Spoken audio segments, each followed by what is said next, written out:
हरे कृष्णा, राधे राधे। आज हम आपको आंवला नवमी की कथा सुनाएंगे।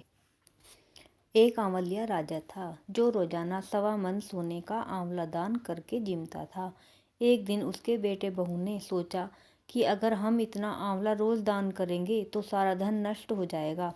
बेटा बाप से कहने गया कि ऐसे तो हमारा सारा धन लुटवा दोगे, अब आंवला दान नहीं करना। राजा रानी दुख के मारे उजाड़ खेत में जाकर बैठ गए। उन्हें वहां भूखे प्यासे बैठे हुए 7 दिन बीत गए। राजा आंवला दान नहीं कर सका और आंवला दान किए बिना खाना कैसे खाए।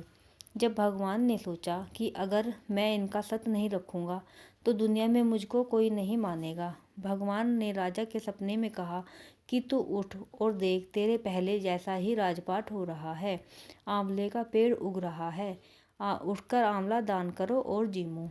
राजा रानी ने उठकर देखा तो पहले जैसा ही राजपाट और सोने का आंवला हो रहा था। वे लोग रोजाना पहले की तरह 1.25 मन सोने का आंवला दान करने लगे। उधर बेटे बहू ने अन्नदाता से बैर बढ़ गया। आसपास के लोग कहने लगे कि जंगल में एक आंवलिया राजा रहते हैं, उनके पास चले जाओ, वह तुम्हारा दुख दूर कर देंगे। वे लोग वहां पहुंचे तो रानी ने ऊपर से देख लिया। उसने अपने आदमी से कहा कि इनको काम पर रख लो, इनमें काम तो कराओ और मजदूरी ज़्यादा देना।